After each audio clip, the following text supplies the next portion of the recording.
Hello अस्सलाम वालेकुम, welcome to my channel the dark room. I hope आप सब ठीक होंगे। आज मैं अपने बहन भाई के लिए बहुत ज़बरदस्त हॉरर स्टोरी लेकर आई हूँ। आई होप आज की स्टोरी आपको बहुत अच्छी लगेगी। आज की स्टोरी बहुत हॉरर होने वाली है। आज की कहानी मुझे मेरी एक दोस्त ने भेजी है। इसने कहा है ये वाक़या उसके साथ खुद पेश आया है और आज तक वो इस खौफ से बाहर नहीं निकल सकी। उसका कहना है कि अगर मैं ये कहानी सुनाऊं तो शायद उसके दिल का बोझ हल्का हो जाए। तो तैयार हो जाएं, लाइट्स बंद कर दें और कानों में हैंड फ्री लगा लें, क्योंकि ये है दीवार के उस पार से आने वाली आवाज़। चलें पर टाइम वेस्टिंग करते हैं, चलते हैं आज की अपनी स्टोरी की तरफ। उसने मुझे कहा है ये वाक़या 2017 का है। मेरा नाम फातिमा है। मैं इस वक्त लाहौर में नई शिफ्ट हुई थी।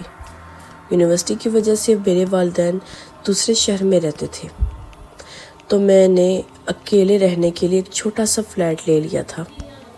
फ्लैट साफ़ सुथरा था, लेकिन इमारत काफ़ी पुरानी थी। घर के बिल्कुल साथ एक खाली कमरा था। बिल्कुल बंद कमरा पड़ा हुआ था और कोई उसमें आता जाता नहीं था। मालिक मकान ने बस इतना कहा था, बेटा वो कमरा बंद है, मत खोलना, पुराना सामान रखा है। शुरू में सब कुछ ठीक था। मैं रोज़ यूनिवर्सिटी जाती, रात को वापस आती और अपना काम करती। लेकिन एक रात तकरीबन 12 बजे के बाद काम कर रही थी कि अचानक दीवार में अजीब सी अपनी उसके पार से हल्की सी टिक टिक की आवाज़ें आना शुरू होगी। पहले सोचा शायद कोई चूहा या बिल्ली होगी, लेकिन फिर वो आवाज़ दोबारा आई, जिससे कोई अजीब सी, जैसे घड़ी की आवाज़ टिक टिक की होती, इस तरह की आवाज़ आना शुरू हो गई। ऐसे लगा जैसे कोई दीवार के उधर से उंगलियों से खटखटा रहा हो। मैंने फ़ोन उठाया, लाइट ऑन की और थोड़ी देर खामोशी से सुना। आवाज़ बंद हो गई। अगले दिन मैंने मालिक मकान से पूछा कि साथ वाला कमरा खाली है ना। वो हल्का सा मुस्कुराया, बोला हाँ बेटा खाली है, पर तुम बस इस तरफ ज़्यादा ध्यान ना दो। इसकी मुस्कुराहट में एक अजीब सी मैंने झलक देखी थी, जैसे वो कुछ छुपा रहा हो। मैंने ज़्यादा नहीं पूछा, लेकिन अगली रात फिर वही हुआ। पहले टिक टिक की, फिर जैसे कोई आहिस्ता आहिस्ता चल रहा हो, ऐसी आवाज़ें दीवार के अंदर से आ रही थी। मैं खौफ से कांप के कुरान उठाया और पढ़ना शुरू किया। कुछ देर बाद सब खामोश हो गया।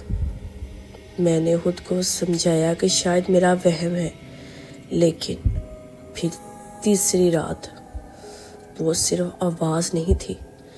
मैं सो रही थी कि अचानक लगा जैसे किसी ने मेरे कान के पास सरगोशी की हो, मेरी मदद करो। मैं चीख कर उठ बैठी। कमरा बिल्कुल अंधेरा था। मैंने लाइट जलाई, लेकिन वहाँ कोई नहीं था।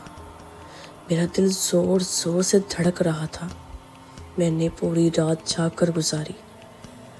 अगले दिन मैंने अपने दोस्त हमजा को बुलाया। मैंने सब बताया तो वो हंसने लगा। यार ये वहम है, रात को ज़्यादा मत सोचा कर। मैंने कहा चलो फिर आज रात तुम भी रुक जाओ। वो मान गया। रात के तकरीबन 1 बजे हम दोनों बातें कर रहे थे कि अचानक वही टिक टिक की आवाज़ आने लगी। हमजा खामोश हो गया। आवाज़ दीवार के अंदर से आ रही थी। फिर अचानक जैसे किसी ने ज़ोर से दीवार पर थप्पड़ मारा हो। धप धप की आवाज़। हमजा ने फ़ौरन कहा ये क्या था।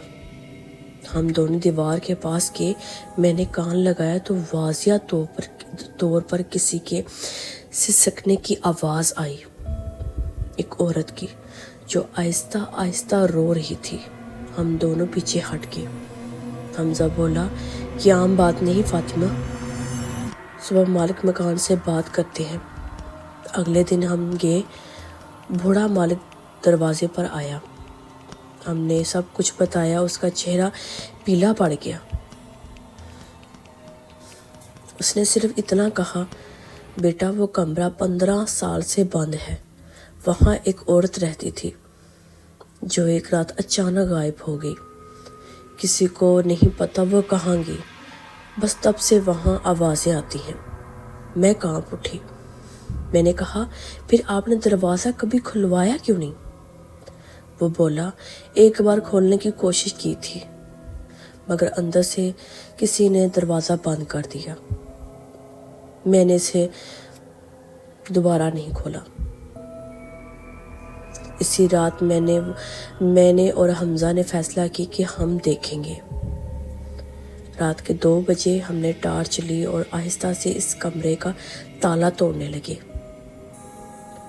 دروازہ زنگ آلود تھا، لیکن جیسے ہی ہم نے ہلکا سا زور لگایا دروازہ خود بخود کھل گیا۔ اندر اندھیرا تھا، ہوا میں بوسیدہ بدبو پھیلی ہوئی تھی۔ فرش پر پرانی کتابیں، ٹوٹی چوڑیاں اور ایک پرانا آئینہ رکھا تھا۔ حمزہ نے ٹارچ آئینے پر ماری اور ہم دونوں کی روح کانپ گئی۔ آئینے پر کسی عورت کا چہرہ صاف دکھ رہا تھا، لیکن کمرے میں کوئی نظر نہیں تھا۔ عورت کے بال بکھرے ہوئے تھے، آنکھیں سرخ اور وہ مسکرا رہی تھی۔ پھر اچانک آئینے کی سطح ہلکی سی لرزنے لگی اور وہ چہرہ غائب ہو گیا۔ ہم دونوں بھاگے سیدھا باہر۔ میں نے دوسرے دن ہی وہ فلیٹ چھوڑ دیا۔ کچھ دن بعد پتہ چلا کہ وہ بوڑھا مالک مکان فوت ہو گیا۔ لوگ کہتے ہیں اس کی لاش اسی بند کمرے کے سامنے ملی تھی اور اس کے ہاتھ میں ایک پرانی چوڑی دبی ہوئی تھی۔ دوستو، یہ تھی فاطمہ کی کہانی۔ اب یہ آپ پر ہے کہ آپ اسے حقیقت مانیں یا وہم، لیکن ایک بات یاد رکھیں، کبھی کبھار وہ آوازیں جو ہمیں دیوار کے اس پار سے سنائی دیتی ہیں، شاید صرف آوازیں نہیں ہوتی، شاید کوئی ہمیں جواب دے رہا ہوتا ہے۔ اگر آپ کے ساتھ بھی ایسا کوئی واقعہ پیش آیا تو مجھے ضرور بھیجیں۔ اگلی کہانی شاید آپ کی ہو۔ آئی ہوپ آپ کو میری آج کی سٹوری بہت اچھی لگی ہوگی۔ تو اسی طرح میں آپ کے لیے زبردست ہارر سٹوری کے ساتھ دوبارہ حاضر ہوگی۔ اگر آپ اپنی سٹوری کو مجھ سے شیئر کرنا چاہتے ہیں تو پلیز کامنٹ میں میرے سے بات کریں۔ تو انشاءاللہ زبردست ہارر سٹوری کے ساتھ دوبارہ حاضر ہوں گی۔ اپنی ڈھیر ساری دعاؤں میں مجھے یاد رکھیے گا، اور ہاں، جانے سے پہلے میرے چینل کو لازمی سبسکرائب کیجیے گا۔ اوکے، اللہ حافظ۔